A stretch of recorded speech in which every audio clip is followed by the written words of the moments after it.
Ferme ta gueule. Même pas dans des triangles, dans des rectangles. J'ai toujours tout fait pour elle. Bon, déjà, ça m'exciterait un peu. Est-ce que vous vous rendez compte de la folie? Moi, j'ai rien demandé, je m'en bats les couilles. Silence radio. Et là, en fait, je me tape un énorme fou rire, des énormes barres. Je crois qu'ils sont un petit peu gogoles. Oh, ce qu'on va se mettre.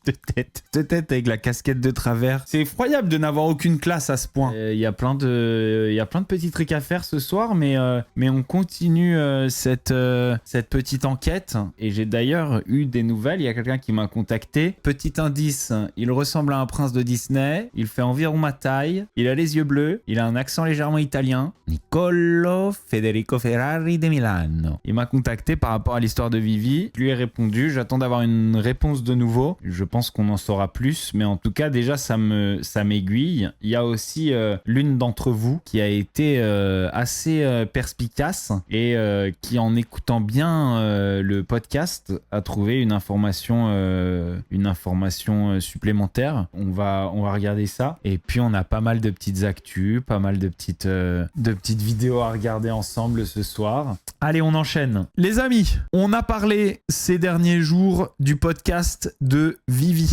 Podcast de Vivi où elle a parlé de son fameux avortement qui a eu lieu à l'époque où elle a trompé Niccolò avec moi. Moi, à l'époque, je résume, ça a été un moment hyper dur. Pourquoi ? Parce que je sais pas, ça a été un déclic pour moi. Ça a été un déclic.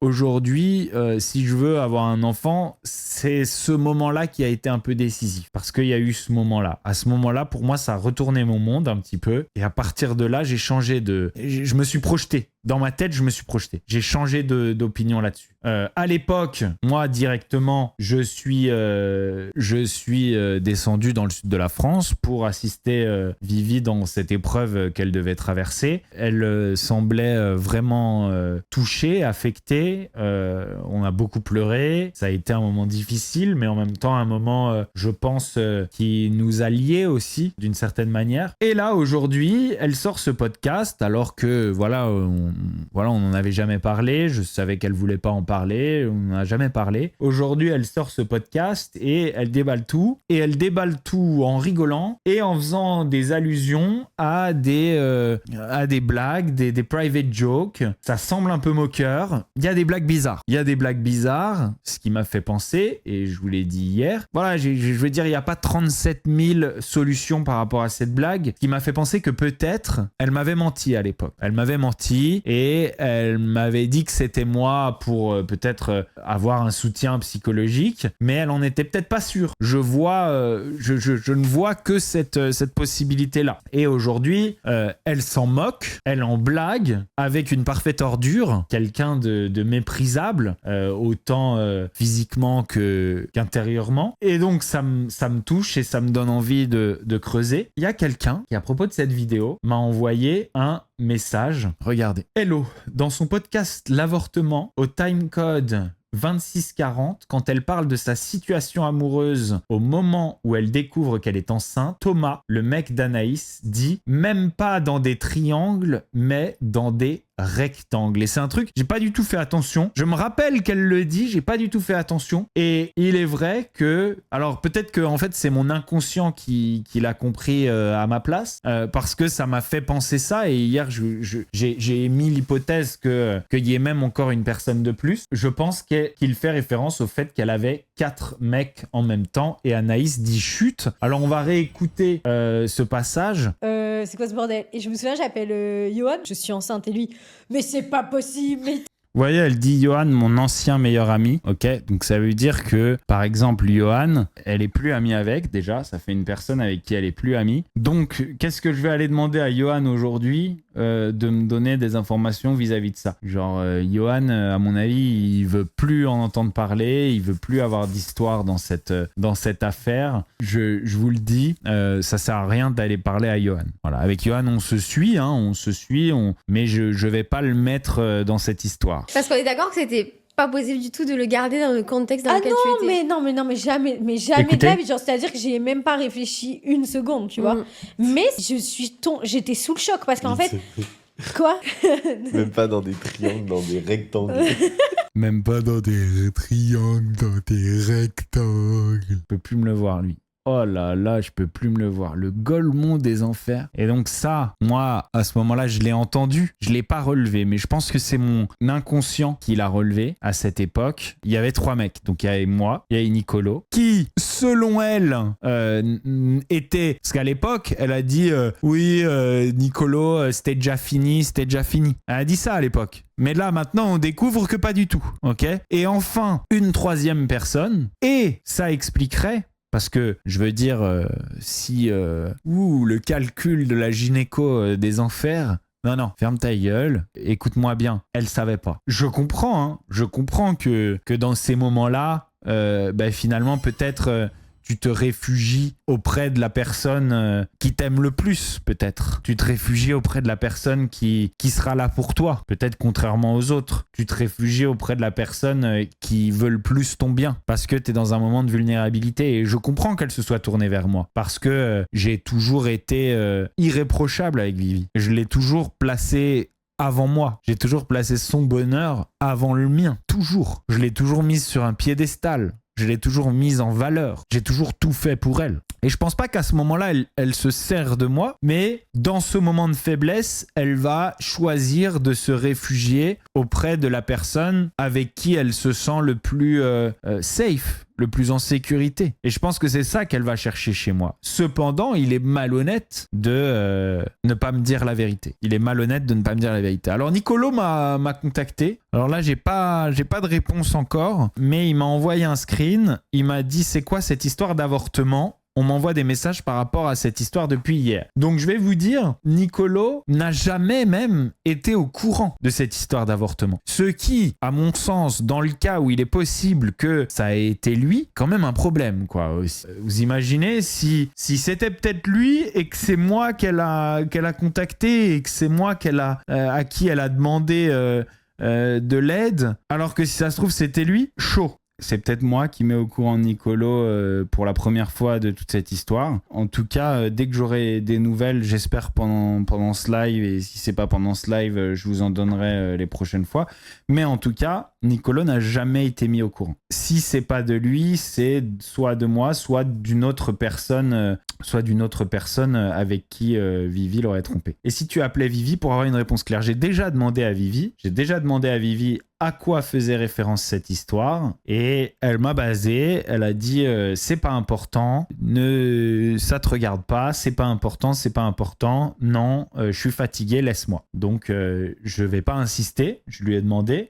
Pour moi, tant qu'elle me dira pas de quoi il en retourne, je n'aurai plus de contact avec elle. Voilà. On avait repris le contact, on avait discuté, on avait rigolé ensemble de nouveau, on s'entendait bien. Ça pour moi, c'est important. C'est grave, et donc tant qu'elle me le dira pas, on sera plus amis. En tout cas, la manière extrêmement légère d'en parler, en se moquant avec humour, en riant, en méprisant ça, en faisant des private jokes, elle en a fait mon histoire. Elle en a fait quelque chose qui me regarde. J'ai d'abord procédé à lui poser la question, en privé, pas pendant le live. Je lui ai demandé: de quoi on parle là en fait? Qu'est-ce que c'est que cette histoire? Je suis quand même concerné, raconte-moi. Et elle a pas voulu me le dire. Tu veux pas me le dire? Écoute-moi, je vais enquêter, je vais en parler. Maintenant c'est public, je vais répondre publiquement. Et en plus, moi j'ai approché ça de manière extrêmement bienveillante à son égard. C'est-à-dire que moi j'ai associé cette manière d'en rire et de garder une légèreté à une protection. Je me suis dit,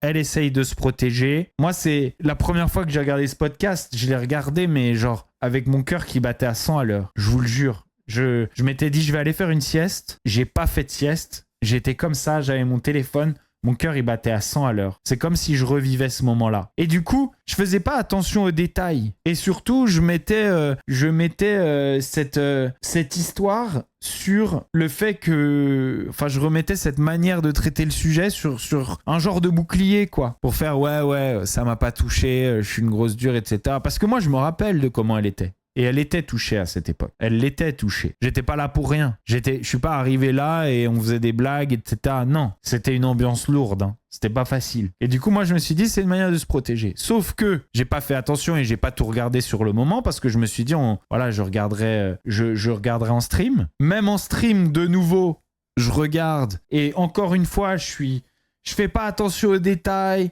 Je veux la protéger, etc. Et en fait, en regardant, je me rends compte qu'en fait, elle est en train de faire une private joke, qu'elle a certainement raconté une toute autre histoire en privé, que cette histoire-là, c'est impossible qu'elle sorte, qu'il y a une histoire de rectangle amoureux et pas un triangle, qu'en plus de ça, on me remet la faute dessus, sans dire mon nom, donc si ça se trouve, la faute, elle est sur quelqu'un d'autre. Mais j'imagine que le troisième gars, il est peut-être pas connu et lui, on n'en a jamais entendu parler et on sait pas qui c'est. Parce que si c'est un triangle amoureux, on sait que c'est Nicolo et moi. Si c'est un rectangle, le gars, on n'en a jamais entendu parler, ni Nicolo ni moi. Donc voilà, j'attends déjà d'avoir une réponse de Nicolo. J'aimerais bien savoir si lui, il n'était pas au courant, s'il a jamais eu vent de cette histoire. J'aimerais savoir jusqu'à quand eux deux, ils se voyaient et comment dire... ils auraient pu donner lieu à une grossesse. Attention, moi, qu'elle ait couché avec un autre gars, alors ça fera peut-être chez Nicolo, qu'elle aurait couché avec un autre gars pendant qu'elle était avec Nicolo. Moi, ça me regarde pas. Moi, j'en ai rien à foutre, d'accord ? Moi, j'étais pas en couple avec elle. Nous, on s'est vus, on s'est amusés, on a passé une bonne soirée, on a kiffé. Voilà. Et d'ailleurs, maintenant que j'y repense, c'est dommage que je puisse pas retourner en arrière dans ma vie, faire un rewind, parce que je vous le dis, bon, déjà, ça m'exciterait un peu. Mais surtout, je vous le dis, maintenant que j'y pense, je crois qu'il y avait une histoire de potentiellement, c'est même pas possible que ce soit moi. Je vais pas vous faire un dessin, mais je crois qu'il y avait une histoire de potentiellement, c'est même pas possible que ce soit moi. Maintenant que j'y repense, je me rappelle d'un truc comme ça. Et moi, je me suis dit, peut-être j'ai été bourré, je me rappelle pas de tout, enfin, j'en sais rien. Maintenant que j'y repense, je crois qu'il y avait une histoire comme ça. Si seulement je pouvais rewind, si seulement je pouvais faire marche arrière. Wow! Bon, enfin en tout cas, je vais vous tenir au courant. Les influenceurs que je vois partir à Dubaï ou ailleurs, je veux que toutes les personnes qui ont été en France et qui ont profité de la scolarité gratuite, des infrastructures, des hôpitaux, bref, tout ça, qui ont coûté de l'argent, dès qu'ils se barrent de la France pour aller dans un autre pays et qu'ils ne payent plus un seul centime d'impôt en France, qu'ils remboursent l'entièreté de ce qu'ils ont coûté aux gens qui, eux, ont payé leur impôt pour financer leur éducation, leur santé, les infrastructures, etc. Deuxième point, parce que j'en ai marre des influenceurs que je vois partir à... C'est vrai que ça, j'en ai jamais parlé. De tout ce que t'as coûté avant, quand tu te barres. Tout ce que t'as déjà coûté à la France. Tout ce que t'as déjà coûté en impôts d'honnêtes gens qui, eux, restent. Et toi, tu te barres et tu vas aller soit payer des impôts ailleurs, en tout cas dépenser ton argent ailleurs, et plus en payer à la France. Dubaï ou ailleurs. Si vous vous êtes barré de la France pour ne plus payer un seul impôt, privez plus, et que vous avez un problème de santé ou quoi que ce soit, pas de sécurité sociale. Non. Tu ne reviens pas en France pour soigner ta maladie ou quoi. Alors ça, c'est un deuxième problème, mais je pense qu'il en oublie un, le garçon. Il oublie aussi que, bon voilà, lorsqu'on parle de tout plein d'autres professions, à la limite, pourquoi pas ces deux choses-là, mais quand on est influenceur, tout ton business, quand tu es un influenceur français, que ton audience est française, tout ton business, il vient des Français. Les gens qui consomment les produits dont tu fais la promotion sont français. Les gens qui achètent tes bougies de merde ou tes sapes à chier sont français. Donc, à la limite, cette histoire de sécurité sociale, cette histoire de rembourser ce que t'as coûté, etc., c'est rien ça. C'est rien en thune. Tout l'argent qui est fait de Dubaï, de Bali, est fait sur le dos des Français, grâce à la consommation des Français et grâce au marché français. Donc les impôts, ils doivent pas être payés à Dubaï, ils doivent pas être payés à Bali. Si à la limite, t'étais un influenceur international, que ton audience était internationale, soit, Mais là, ton business, il reste français. Il y a juste toi, physiquement, qui est ailleurs, comme si tu étais en vacances. Mais sans la France, tu n'existes pas. Donc pour moi, tu dois continuer, même ailleurs, à payer des impôts français. Et, à la limite, bon, ce que dit ce gars, c'est vrai aussi, hein, mais à chaque fois, tout le monde oublie ça. Tout le monde oublie cette chose-là. Mais ce qui est le plus intéressant dans cette histoire, c'est pas... ce qu'il dit, puisque c'est ce qu'on entend un peu partout, c'est les commentaires. Et les commentaires, il y en a quelques-uns qui le soutiennent, mais la plupart sont contre lui. Le frérot croit encore que le système de santé français est génial. Le système de santé français, il est gratuit, il soigne tout le monde, il soigne les riches et les pauvres. Et Alex GTSP, je sais pas si par exemple tu as déjà été aux États-Unis, mais il y a des gens qui meurent d'une rage de dents dans un pays développé. Dans un pays moderne, dans un pays occidental riche, un des plus riches du monde. Il y a des gens qui crèvent d'une rage de dents parce que ça coûte 3000 balles de se faire une dévitalisation. Ils ont cotisé 3 fois le prix déjà, frérot. Sinon, c'est quoi ce bolchevisme?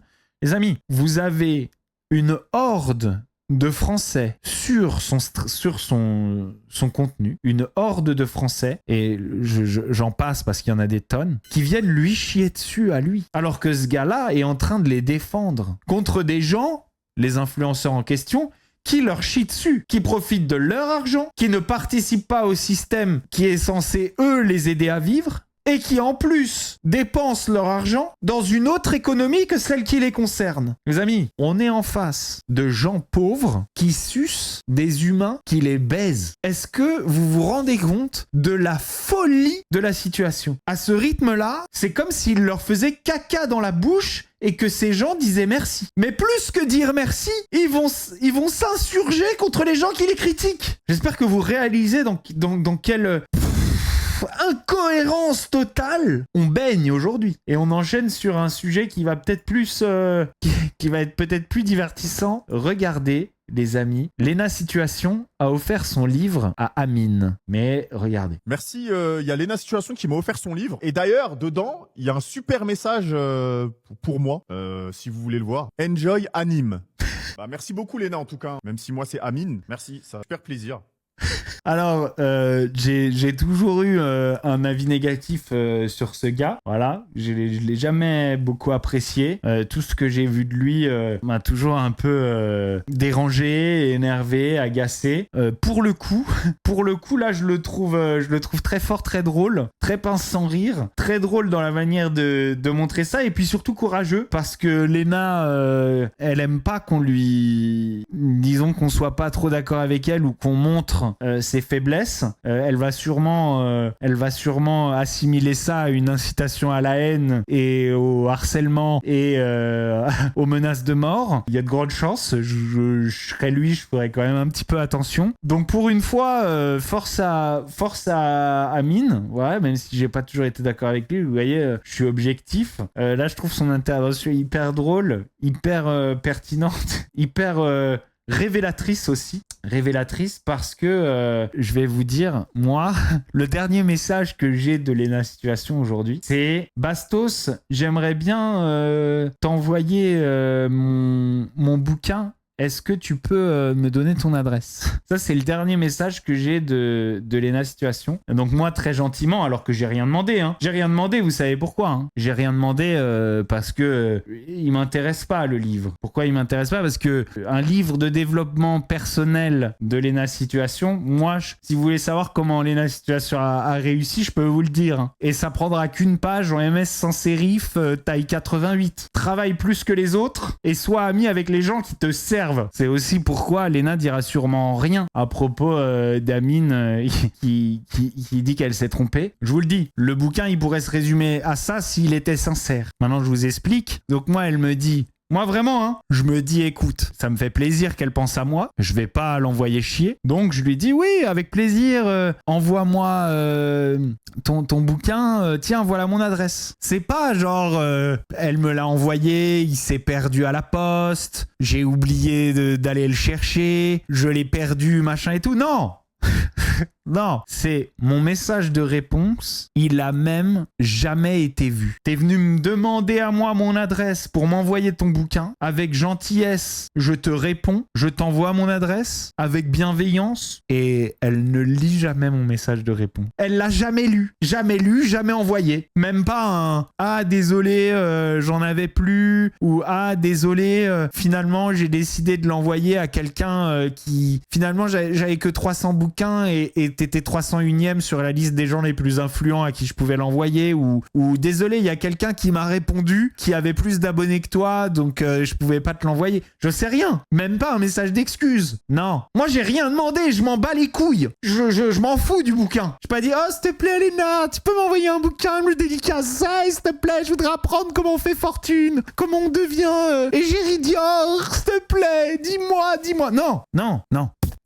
Silence radio. Ça fait longtemps, C'était pas ce livre-là, c'était le livre d'avant. Julie Ritchie a peut-être un petit peu forcé sur la chirurgie esthétique. Regardez, elle est défigurée. Regardez-moi ça. Envie. Son visage, il bouge J'ai plus. pas l'énergie, j'ai pas le... Dans ma tête, c'est bloqué, en fait. Elle pleure en plus. C'est pas que dans ta tête que c'est bloqué. C'est autour de ta tête, devant ta tête, vers l'extérieur de ta tête, sur la surface de ta tête. Regardez. On va dire ça. Dans ma tête, c'est bloqué, voilà. Non, autour. Après, je sais qu'il y a d'autres personnes qui ont des choses plus graves, donc qui n'ont pas de problème, et machin. Chacun son degré, mais voilà, c'est bien aussi de dire quand ça va pas. Moi, c'est pas ma nature, j'ai jamais fait. Là, c'est vrai que ça va pas trop.